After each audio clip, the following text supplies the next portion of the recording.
So first of all, we have a video from MSF Spain. It's the team in Batangafo in the Central African Republic. They're going to be presenting their experience of implementing IPTI. We all know what that is now, and which is now referred to as perennial malaria chemoprevention. It's a project that was implemented this year. And also then we'll hear from MSF Switzerland, the team in Angumu, Ituri province in the Democratic Republic of Congo. They will be presenting on a mass campaign that includes IRS and anti-malaria drugs in a community setting with a highly endemic transmission of malaria. So I'll hand over then.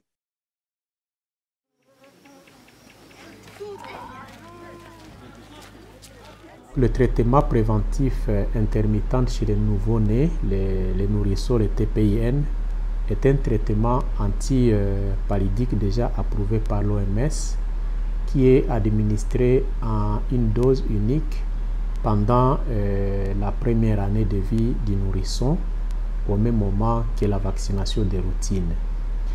Il a été très démontré que le TPIN réduit globalement, n'est-ce pas, le paludisme clinique chez les nourrissons à 30%, tout en réduisant également les autres formes graves du paludisme. Il est capable aussi d'éliminer toute infection existante, mais aussi de prévenir toute nouvelle infection. Quand on administre de cette manière-là le TPIN, il est très bien utilisé par même les agents de santé communautaire. Il est très facile à manipuler et aussi ça minimise le temps de consultation et protège contre le paludisme pendant une période d'environ 35 jours. Il faut noter que la transmission du paludisme en République centrafricaine est très élevée, très élevée, surtout pendant la période pluvieuse. Et les structures sanitaires sont tellement sollicitées et 80% d'enfants sont vus au niveau de l'hôpital de Batangafo. Ils ont un paludisme grave. Vous allez comprendre que les services sont trop sollicités pendant la période pluvieuse où il y a une forte transmission du paludisme pour toute la population, y compris les enfants de moins de 5 ans. Pour lutter contre cette maladie mortelle, MSF a mis en œuvre depuis longtemps des stratégies de prévention de paludisme chez les nouveau-nés à base de la sulfadoxine pyrimétamine. Et aussi, il faut noter que d'autres stratégies ont déjà été mises en œuvre dans nos structures sanitaires, notamment à Batangafo. Et nous considérons que vraiment le TPIN comme un fort ajout à ces paquets de services. À part ce TPIN qu'on venait de dire, il y a aussi la distribution des moustiquaires, la décentralisation des traitements au niveau communautaire. Il y a aussi le diagnostic et la prise en charge du paludisme au niveau communautaire que nous mettons toujours en œuvre pendant la période de haute transmission, surtout pendant la période des pluies. Ce type de programme, généralement, répond à plusieurs étapes. La première étape consiste d'abord à définir la zone dans laquelle le programme va se tenir et en l'occurrence ici, la zone pour ce genre de programme, c'est le service PEV qui est fonctionnel et qui parfois est appuyé par le partenaire MSF. Et pour ce qui est de la cible pour ce genre de programme, c'est généralement les enfants d'une année, enfin de moins d'une année. Mettre en œuvre ce programme-là doivent être formés. Alors pour pouvoir mieux tenir le programme, c'est-à-dire comment organiser, quelles sont les informations qu'ils doivent en fait recueillir pour à ce que le programme soit effectif. Donc ils doivent être, comment dire, formés pour renseigner les supports d'évaluation et aussi de suivi du programme.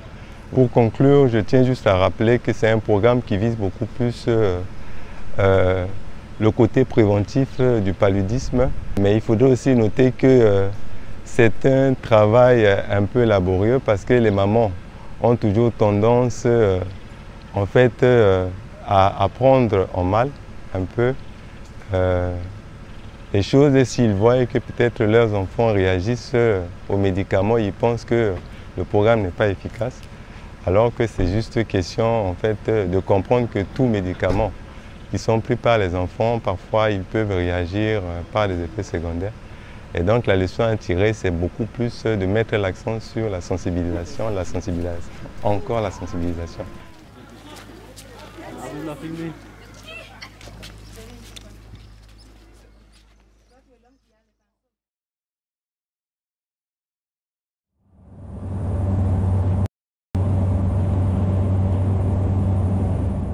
MSF est présent dans la zone de santé d'Angoumou depuis 2019 et MSF prend en charge les populations autochtones et populations déplacées issues des atrocités et de l'insécurité des groupes armés présents. Nos principales activités sont la prise en charge des pathologies dans les centres de santé et également à l'hôpital de référence de Angoumou. La malaria est hautement endémique ici et s'étend sur toute l'année, ce qui constitue d'ailleurs la principale cause de consultation dans les centres de santé et à l'hôpital de référence. La prévention reposait uniquement sur la distribution de moustiquaires coordonnée par le ministère de la Santé et MSF.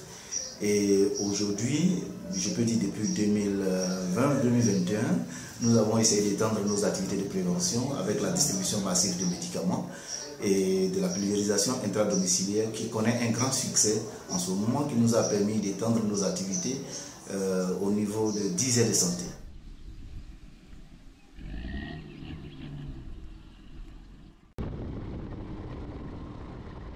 Les zones d'intervention ciblées pour la MDA sont les aires de santé proches du lac, sont les aires de santé qui hébergent des sites de déplacés.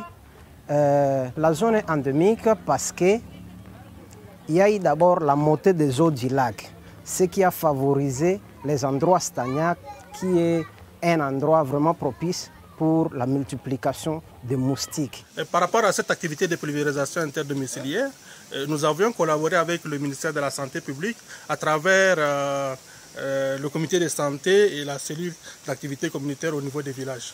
Le contrôle vectoriel vise à interrompre ou à perturber la transmission du paludisme et en limitant l'interaction entre les humains et les moustiques. Oui, il existe plusieurs étapes pour arriver à réaliser cette activité. D'abord, il faut faire l'évaluation du nombre de maisons à pulvériser. Ça, on a fait appel à notre DIS à travers l'acquisition d'une image satellite, ce qui nous a permis d'avoir une idée sur le nombre de maisons pulvérisées et le nombre des insecticides dont on aura besoin pour faire cette activité. Ensuite, on a développé une application qui nous permet de faire le suivi de cette activité à distance. Nous avons effectivement collaboré avec le ministère de la Santé, ce qui nous a permis d'avoir 120 relais communautaires mis à notre disposition par le ministère de la Santé. Ils ont été formés comme des agents pulvérisateurs, c'est eux qui font les activités sur le terrain. Nous avons construit deux bases arrière qui comportent de vestiaires, de douches et autres, ce qui a permis de rassembler les équipes. Parce que les agents, une fois partis sur le terrain, ils doivent s'échanger, ils doivent aussi se laver. C'est pourquoi nous avons conçu cette base arrière. Le programme de promotion de la santé est indispensable car il nous permet d'assurer la mobilisation de la population pour atteindre un minimum de 80% des maisons à pulvériser. Et pour cela, il faut que les gens nous laissent entrer dans leur maison. Et l'HP passe pour informer la population par rapport à quand aura l'activité et pourquoi cette activité sera faite. Deux fois, il y a des refus à cause de mécontentement ou odeur du produit, mais quand nous arrivons à négocier avec eux, les gens acceptent facilement. Le travail des entourements ici consiste à étudier des moustiques pour raison de suivi et de contrôle de la qualité des pulvérisations. La capture des moustiques, en fait, dans la communauté, nous déployons des pièges dans le but de surveiller la densité anophélienne et de voir s'il y a des possibles changements dans les espèces de moustiques qu'on a dans la zone. Grâce à nos différents tests, nous nous assurons que le moustique ne développe pas une résistance à l'insecticide, ce qui est aujourd'hui un problème aussi grave que la résistance aux antibiotiques. Alors en fait, le contrôle vectoriel est essentiellement grâce aux moustiquaires imprégnés et à la pulvérisation intradomiciliaire aussi. Et la raison principale de la réduction des cas observés mondialement depuis le début des années 2000 pour la malaria. Par contre, chaque contexte est différent et nécessite une réponse adaptée. Que ce soit au niveau de la résistance aux insecticides, que ce soit dû aux habitudes humaines ou bien au comportement des moustiques.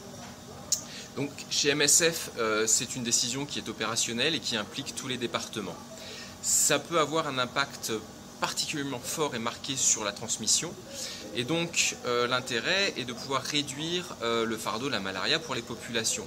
D'un point de vue pratique, ça veut aussi dire que les autorités nationales seront donc plus à même et pourront prendre en charge plus facilement leurs responsabilités, notamment de soins par rapport aux populations.